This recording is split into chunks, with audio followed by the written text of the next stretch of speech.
Fala pessoal, tudo bem? Professor Reinaldo Mirato aqui mais uma vez. E olha só, a aula que vocês vão assistir agora, dentro de alguns instantes, é uma aula que está lá dentro do meu curso, RAD 2.0, o Gabaritando a Matemática Básica, que é um curso que eu tenho de matemática básica e raciocínio lógico completíssimo, legal? O link eu vou deixar aqui embaixo, caso você queira conhecer a página, tudo que esse curso tem a oferecer para vocês. Então é só para deixar claro, a aula que vai começar agora, eu não acabei de gravar. É uma aula que está lá dentro do curso, eu estou disponibilizando para você aqui de uma forma totalmente gratuita.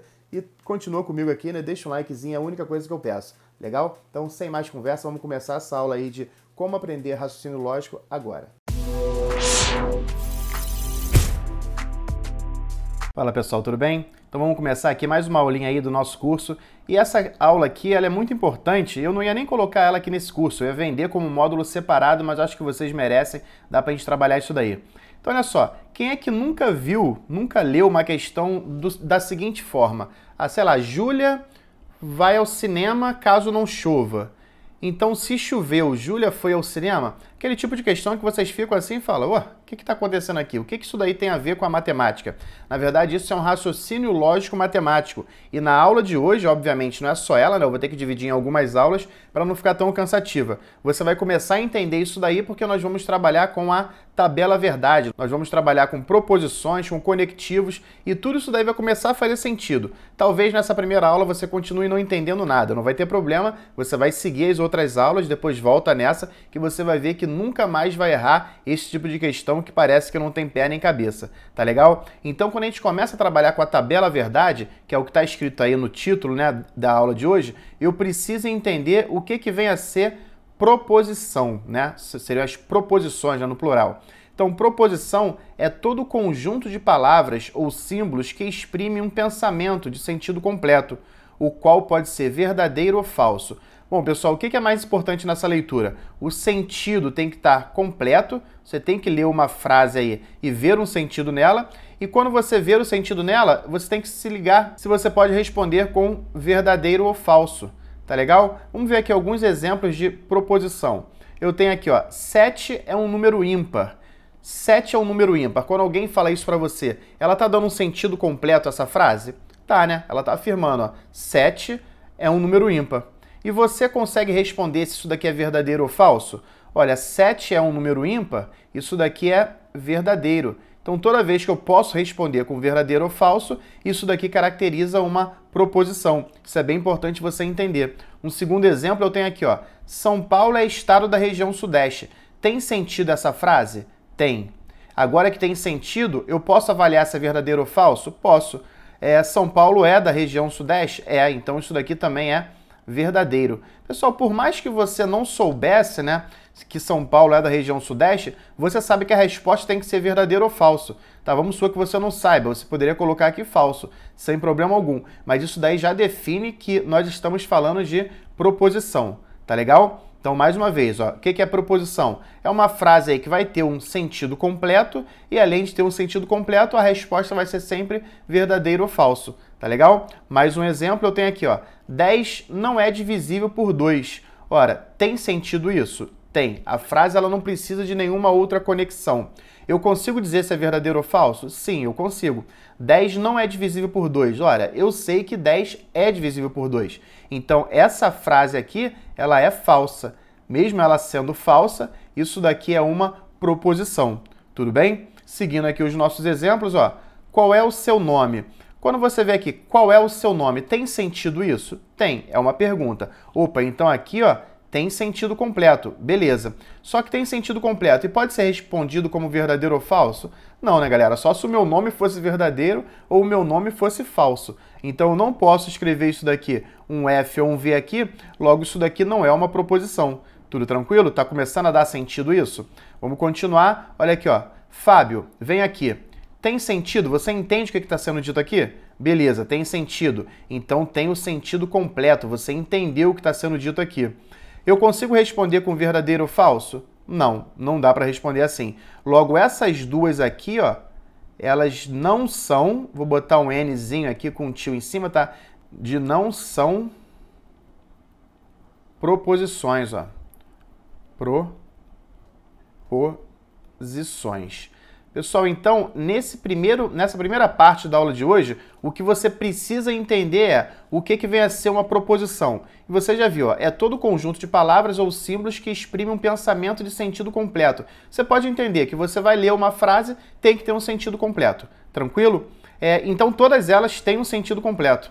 Tudo bem? E o que vai definir se essas frases com sentido completo aqui são proposições? Se você pode dizer que é verdadeiro ou falso. Legal? Então, uma vez visto isso, vamos dar prosseguimento aqui. Nós temos esses dois princípios, ó. Princípio da não contradição. Uma proposição não pode ser verdadeira e falsa ao mesmo tempo. Isso aí é simples de você entender. Tá legal? Quando eu falo lá, São Paulo é estado da região sudeste, olha, pode ser verdadeiro e falso ao mesmo tempo. Não tem sentido algum. Então isso daí é o que a gente chama de princípio da não contradição. E o outro princípio aqui é o princípio do terceiro excluído. Uma proposição só pode ser verdadeira ou falsa. Isto é, ocorre sempre um desses casos e nunca um outro. Então eu só tenho isso para falar, verdadeiro ou falso. Eu não posso falar depende, talvez, será. Tá legal? Então, se você só pode falar verdadeiro ou falso, isso daí é o que a gente chama de princípio do terceiro excluído. Você não precisa memorizar isso daqui nunca vai ser pedido em nenhuma prova de vocês. Isso daqui é só para que a gente entenda que acontece uma coisa ou outra, nunca as duas ao mesmo tempo. E dessas duas só pode acontecer uma delas, nunca uma terceira hipótese, nunca uma terceira situação. Olha só, as proposições elas podem ser simples ou compostas, e aí começa a dar mais sentido aí o que nós vamos estudar. Por exemplo, nós costumamos chamar lá nos livros didáticos as proposições pelas letras P, Q, R, S, T, mas tanto faz. Eu vou seguir o livro didático que vocês podem estar estudando aí também, tá legal? Inclusive eu já até deixei em aulas anteriores aí sugestão de livro didático, tá? Que você não precisa comprar, você não precisa ter, mas só vai facilitar o seu entendimento, você vai ganhar tempo com isso. Mas vamos lá.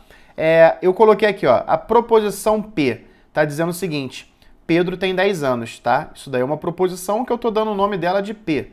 Então, Pedro tem 10 anos. É uma proposição, por quê? Porque faz sentido e você pode dizer se é verdadeiro ou falso. Talvez você é o pai de Pedro, você vai ver, ó, ele tem 10 anos sim, então é verdadeiro.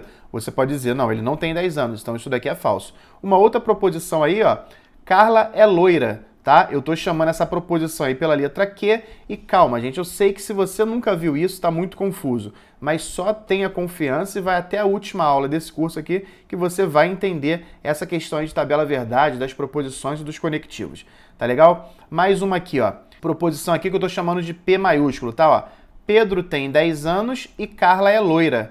Olha aqui, tem sentido isso? Tem. Se é verdadeiro ou falso, você é que vai avaliar. Mas você só pode responder se é verdadeiro ou se é falso. Tudo bem?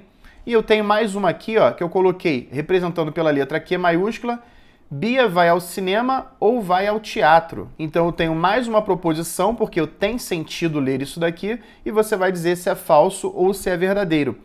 Mais uma aqui, para a gente concluir o que vem a ser simples ou composta. Talvez você já até percebeu. Olha aqui, ó, estou chamando de R a proposição. Se Júlia vai sair, então usa batom. Galera, é o seguinte, ó. Toda vez que eu tenho uma única proposição aqui, ó, Pedro tem 10 anos, ponto. Carla é loira, ponto. Isso daqui são proposições simples. Mas quando eu tenho essas palavrinhas aqui, ó, e, quando eu tenho ou, quando eu tenho se, quando eu tenho esse então, significa que ele está formando uma única proposição com a junção de duas ou mais. Então aqui, ó, o exemplo melhor, essas duas primeiras aqui, nós vimos que são proposições simples. Coloquei um conectivo, olha a palavrinha aí que eu quero que vocês entendam também. Coloquei um conectivo para quê? Conectar essas duas proposições e continuo tendo sentido. Continuo tendo sentido, continua sendo uma proposição, só que agora é uma proposição composta. Então toda vez que eu uso esses conectivos aqui, e a gente já vai ver o que é conectivo um pouquinho melhor, tá? Eu vou ter proposições compostas. Então aqui, ó, as palavras usadas para formar novas proposições a partir de outras são chamadas de conectivos. E eu tenho os principais. Os principais conectivos são e, ou, se, então, se e somente se. Aí, ó, lembra que a gente estava aqui na tela anterior falando que as proposições podem ser chamadas pela letra P, Q, R, S. Na verdade, não é que elas só podem ser chamadas por essas letras, tá? Eu só estou me guiando pelos livros didáticos. E aqui, esses conectivos também têm símbolos para eles. Olha só, esse E aqui, na matemática, ele vai ser representado por um chapeuzinho aqui, né? O sinal circunflexo, se você quiser pensar assim. Enquanto o OU, ele vai ser representado pelo mesmo chapeuzinho, só que agora embocado para cima, tá legal? Então, E, eu vou utilizar esse conectivo aqui. Para representar o OU, eu vou utilizar esse conectivo aqui. O C, então, eu vou colocar uma setinha aqui, ó, para a direita. E o C e somente C é seta para os dois lados, ó. Só vou mudar as pontinhas aqui. Vai ser para os dois lados. Pessoal, mais uma vez, eu tenho certeza que para alguns vocês não estão entendendo nada. Só confie e vai até o final que vai começar a ter lógica tudo isso daqui. O que eu preciso que vocês entendam na aula de hoje é exatamente isso. Claro, eu preciso que vocês entendam tudo que foi dito, mas isso daqui é o principal. Está dizendo o seguinte, ó, para determinar o valor lógico de uma proposição, porque é o valor lógico que aparece nas provas, tá? Recorre-se a um dispositivo chamado tabela verdade, que é o tema da nossa aula de hoje, na qual configuram todos os possíveis valores lógicos das proposições compostas. Então é o seguinte, ó, tem uma proposição aqui, o Rio de Janeiro é lindo. Olha, tem sentido e pode ser verdadeiro ou falso de acordo com o seu ponto de vista. A mesma coisa acontece aqui, ó, proposição Q. O Palmeiras não tem mundial. Pode ser verdadeiro ou falso dependendo aí do seu ponto de vista também. O que eu quero dizer para vocês é o seguinte, ó, a proposição P e aqui eu coloquei a preposição Q. Elas podem vir juntas como uma proposição composta. Por exemplo, o Rio de Janeiro é lindo e o Palmeiras tem mundial. Ou o Rio de Janeiro é lindo, ou o Palmeiras tem mundial. Ou se o Rio de Janeiro é lindo, então o Palmeiras tem mundial e assim por diante. Então, assim, essa proposição P, onde tem uma afirmação aqui, o Rio de Janeiro é lindo, ela pode ser verdadeira. Ela pode ter essa avaliação aqui, ela pode ser verdadeira. E a proposição o Palmeiras não tem mundial também pode ser verdadeiro. Mas ainda aqui, ó, a proposição o Rio de Janeiro é lindo, ela pode continuar sendo verdadeira, enquanto aqui a proposição o Palmeiras não tem mundial pode ser falsa. Sem problema algum, mais uma vez, né, depende do ponto de vista de cada um. Só que o que acontece também é que a proposição o Rio de Janeiro é lindo pode ser falso.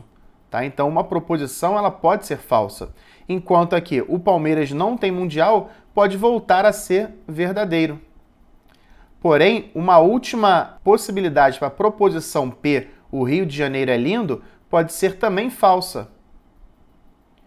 E eu combino com aqui sendo falsa também. Então isso aqui, pessoal, são todas as possibilidades que pode acontecer. Pode ser verdadeiro, verdadeiro, pode ser verdadeiro, falso, pode ser falso, verdadeiro e falso, falso. Ou seja, a proposição P pode ser VV, FF e a proposição Q eu escrevo VF, VF. Tá legal? Então, ó, até a aula de hoje é isso. Fica aí, vamos para a próxima aula agora, que você vai começar a entender um pouquinho melhor. Mas eu preciso que você entenda. Na verdade, não precisa entender, caso você não consiga, mas decore essa tabela. A primeira proposição pode ser, tem que ser, né, VVFF, a segunda proposição tem que ser VFVF. Você já vai entender tudinho, mais uma vez, tenha calma e vamos para a próxima aula.